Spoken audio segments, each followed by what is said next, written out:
Hello everyone, welcome back. Welcome back to the White Collar Engineer. Today, in order to share her CAP interview experience, we have Shreya with us. Hello Shreya, welcome back to the White Collar Engineer. How are you doing? Hi, I'm good. How are you? I'm good too. Shreya हमारे audience को अपने बारे में कुछ बताओ. I am a BCom fresher, and currently I'm going through the GDPI process. I'm here to discuss about my CAP interview, and my CAT percentile was 98.35, and that's it. Yeah.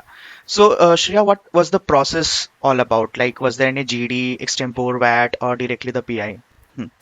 We had a VAT before PI, and the VAT topic was quick commerce, a step toward progress, or a wasteful luxury. And we were given 20 minutes to write plus a couple of minutes to think about it. They had a word limit of 300.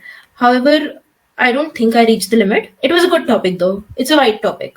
Right. So Shreya, was it a like pen paper based VAT or a computer based VAT?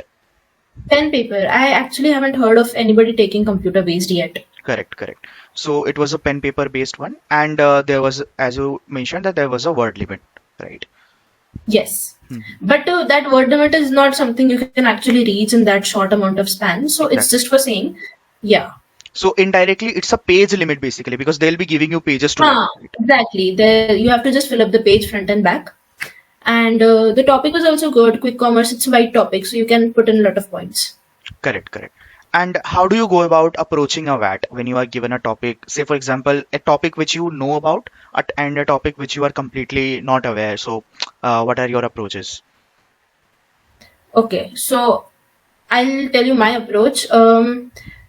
See, during the whole GDPI preparation, you absorb a lot of information, a lot of facts and figures, a lot of news. So whenever I get a topic in VAT, the first thing I do is recall if I can connect any news or any facts or figures with that topic. Correct. Because that adds weight to your VAT and it adds more, I would say factual. It makes it factual. It makes it more relatable, more relevant. Correct. So I try to do that. And then I try to write it in a way as if you're talking about it. There is a whole flow. If you disturb your flow, then when the reader will read it, they will find it very, I don't know, not orderly. It will be haphazard or confusing. True. So try to keep it in a flow and try to use as many facts and figures as you can. And another thing is, don't take a stand just in the front, just in the start of it, of the VAT. Try to, first explore both the perspective if it's a or question, and then at the end have a stand that after all this analysis and all these views, I would say that my opinion or my preferences lie on this side. Exactly. So for example, Yeah. demonetization. If you are in favor of demonetization, just don't go and write the favoring points, or you are against monetization. So don't go and write against monetization. Rather, first list down everything, every pros and cons, and then take a stand of yours. Yes, that is necessary because you need to be able to analyze it from, an open-minded perspective. You cannot just be close-minded about it. Correct. So, and if it's a topic I don't know, then it gets a little bit tricky. Also, there are topics that are narrow sometimes. Recently, I had another VAT that was based around remote work. okay. So I did not actually have a lot of data to put in that. Remote work, you can only discuss its pros and cons, but so I tried whatever you can think of best in the moment. Everybody has been given the time limit. It's not just you. Correct. And Shreya, like there are some abstract topics as well. Especially, you must have heard about the IIM Shillong topics. These are completely abstract, right? So, Yes. like even if something which is not known to the common public, still everybody has the same time limit. So it's just putting out your best over there. Your best, and the quicker you can think, the better. Exactly. So after the VAT, was there any other thing or directly the PI? No, after the VAT, we had PI. There was not a lot of wait. You give your VAT, and there is some document verification, and after that, you just proceed for your PI. All right. So walk us through the PI, like what happened over there. Okay, so I had 2 male panelists, and basically I was very relaxed. So even they were very chilled out, and the conversation flew. And so they asked me to introduce myself, asked me my family background and everything. and discussed a little on that. Okay. Then they asked about why MBA and why now, why not WorkX. That is something I'm being asked in a lot of places, by the way. So if you're a fresher, you should Yeah. have an answer for that. Then the conversation, it went towards what's your favorite subjects, Okay. and they asked me. I said accounts, so they asked me some questions on accounts. What is fiscal deficit? What is the current fiscal deficit? What is circular economy? And how will you explain mutual funds to a layman? Okay. So questions like these. And I in my introduction, I had mentioned my hobby, that is mandala. So they asked me to draw a mandala, and I drew that. And then they asked me to derive a management lesson from that mandala. Great. So yeah, so I drew this, tiny little mandala, and then they asked ki draw a management lesson from this. And I said, sir, do you see how these petals, they are all different, but if you look at it from afar, it creates a very beautiful picture. So sir, in a team, everybody is different, but if they work well together, then it becomes a well-rounded result. Fantastic.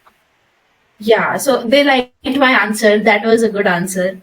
And they asked me some questions related to Indore and Devi Ahilya. Basically, my university's name is also Devi Ahilya, Okay. and Indore is known for her. So they asked me a couple of questions related to her.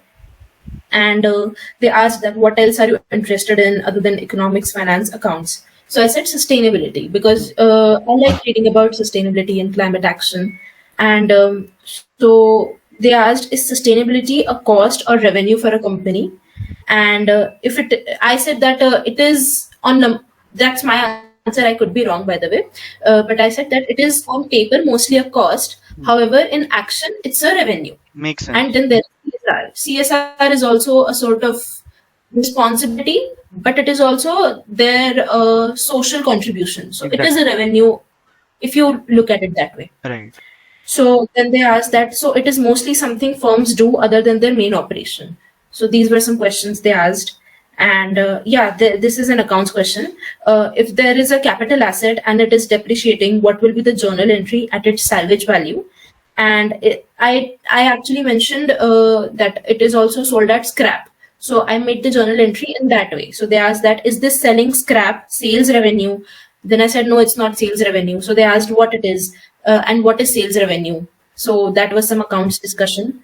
Also, they asked me about my house. They asked me, who is the finance minister of your house? How does money come and go in your house?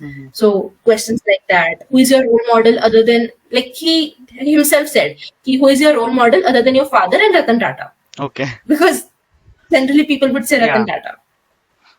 So that, and this was one thing that stood out. So everything was done, and there were two panelists. So the first one asked, then the second one asked, then the first one asked some more questions. Alright. And at the end, when it's about to be over, the second one, so he looked at me. He's like, Shriya, who's the captain of the Indian cricket team?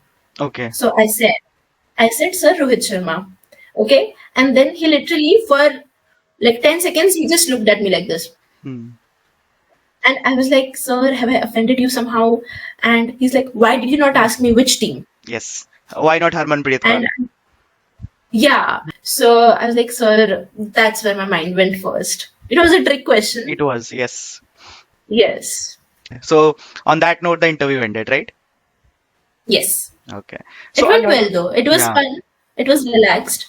correct. A lot oriented towards your academics, your favorite subjects, your background, your hometown and everything. Yes. So and a Yes. lot of follow-up questions. That's a good sign of an interview. Yes. Correct. Yes. Correct. Yes. So Shreya, a lot has happened in this interview, like in terms of your background, your academics, your hometown questions and everything. So how did you prepare all this? Like, was it your undergraduation study? It was enough, or have you taken any other GDPI course along with your preparation, or how did you go about it? I would see undergraduate study could not be enough for this process. I would like to say that.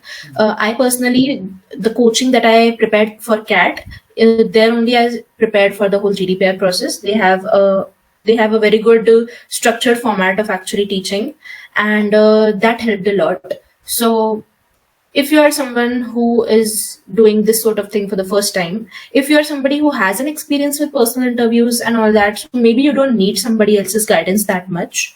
But as I'm a fresher and this is a very new process for me, so that helped me a lot, the coaching. Correct, correct. All right, Shreya. Before wrapping up the video, any particular tips which you would like to give to the interview call getters or the aspirants? Just one, read newspapers. Right, fantastic. All right, Shreya. Yeah. Thank you so much for coming to the White Collar Engineer and sharing your interview experience. It was my pleasure hosting you. Thank you. Thank you, Saleh. Pleasure to be here. Yeah.